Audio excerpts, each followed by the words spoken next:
Hi there everyone, we're here today with another classy outing. We're going to be looking at my November 2020 Barnes & Noble 50% off Criterion flash sale haul.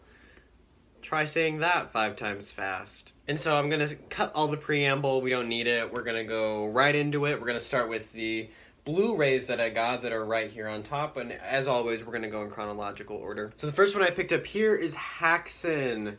I talked about this, or I mentioned it in the last Criterion overview I looked at, but I finally got it. So this is a beautiful render. The front cover there is some of the makeup effects that happen later in the film. Here's the inside cover, the disc there, the booklet. All of this is done in like this weird like pointillism, minimalist style that's kind of reminds me of some of the artwork on the Sweeney Todd 2007 version. The back is more artwork like that, kind of creepy, fits with the tone of the movie. It's from 1922, so some people think that the silent horror movies back then are a little scarier because they do look so old, but a remaster like this is actually pretty cool because the way that they fix the frames makes the movement so much more fluid, and it feels a lot less like you're watching a film, and it's more like a documentary experience, which is kind of what Hacken is.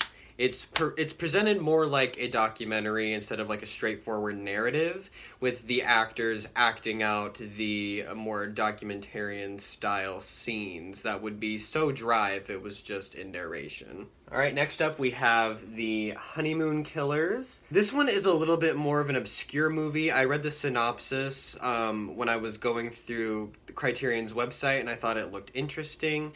The covers here is like a news ad, which is fitting because the way that these two people meet is via a want ad in the newspaper. The booklet here is a fold-out one. Again, one of their more popular. It folds out like this, and then the essay is on the back. And the art on this one is pretty good. It looks like a wanted ad, and then that art continues into the box, and the disc is red. Again, kind of a bland disc considering everything else, but it really sticks out for its stark red color. And now the last of the Blu-rays, the movie Wildlife. This one was a phenomenal find. When I read the description, I didn't have high hopes for it because it seemed like just like another like little drama that might be trying to say more than it actually can say. But I was pleasantly surprised at how moved I was by it. The front is very simple. It's a lot like just a simple triptych photography board. It's another fold-out one with portraits of the main 3 actors in it. And on the back is the essay. And I know this really isn't like a place for film reviews, but I would highly recommend picking this one up specifically.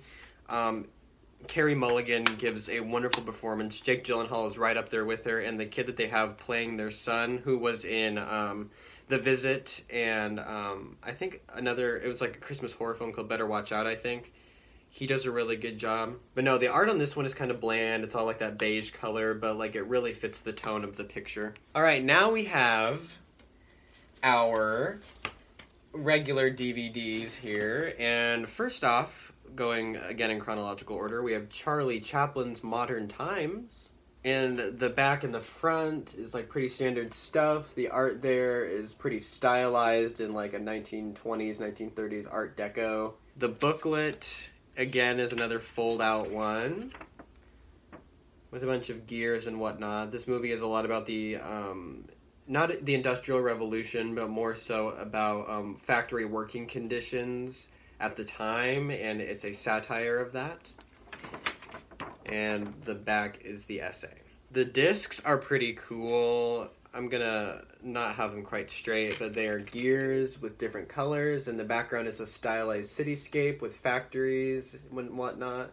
It's pretty cool. And again, the art is very like minimalist. Some might consider it boring, but I think it's pretty cool and well done for this release. Next we have Young Mr. Lincoln. I have been trying to fuel my political side lately, and this was like the perfect way to satiate that. The outside covers are kind of boring in my opinion. The front like really kind of gives it away. This is Abe's story, and so it's nice to feature him by himself there. The booklet here is like an actual book. We can flip through it.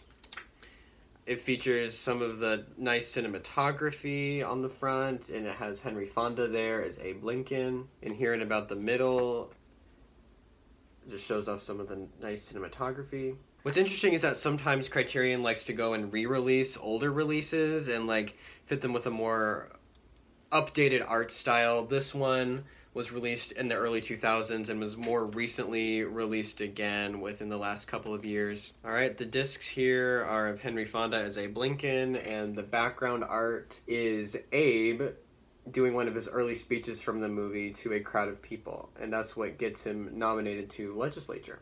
But again, another phenomenal movie, probably underrated at the time of its release, but it has a 100% on Rotten Tomatoes, if that's your thing. And last but certainly not least, another one mentioned in the last episode, Criterion's release of Parasite. This is the only Criterion I own that has a slipcase. I know that a few others do, but this is the only one that I have. The slipcase here is like punctuated with dots and whatnot, which is a sly reference to a reveal in the movie that I'm not going to say since it is so new. And this case is cool as well. It's parallels of the family on either side. If they have white things across their eyes here, they have black over here, and vice versa. The Parasite booklet here. There's the essay. And on the back, more art. All in a very minimalist style that kind of fits the tone of the picture. This one is special for having 3 discs. There is the movie, and then the supplements, and then Bong Joon-ho's alternative cut of the movie, which is in black and white. In the essay, he claims that the black and white version, you can easily, or more easily, distinguish between the poor living conditions and the richer living conditions seen later in the movie. I haven't watched it yet, so that's to be seen. We'll see. And then I'll take one disc out here. The background art is the house, which won an Oscar for Best Art Direction. And this is the most recent one that I picked up. Most of these I got at Barnes & Noble, but the Parasite one I couldn't find there, so I picked it up at a place in Kansas City called Vintage Stock. And they sell it more for the price that you'd find it on Criterion's website, and they even have some older and perhaps more rare Criterion stock at their disposal as well. Alright, well, thank you for going through all of these with me.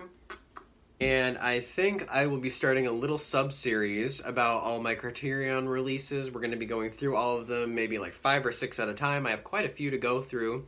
So we'll be starting just a little series about that, and I will be doing haul updates whenever Barnes & Noble has their 50% off sales. And so if you like this content, go ahead and hit that like button, or even like hit the notification bell. It'd be really cool to see you again. Please stop by. It'd be really cool. Alright, this is Dustin signing off, but only for now.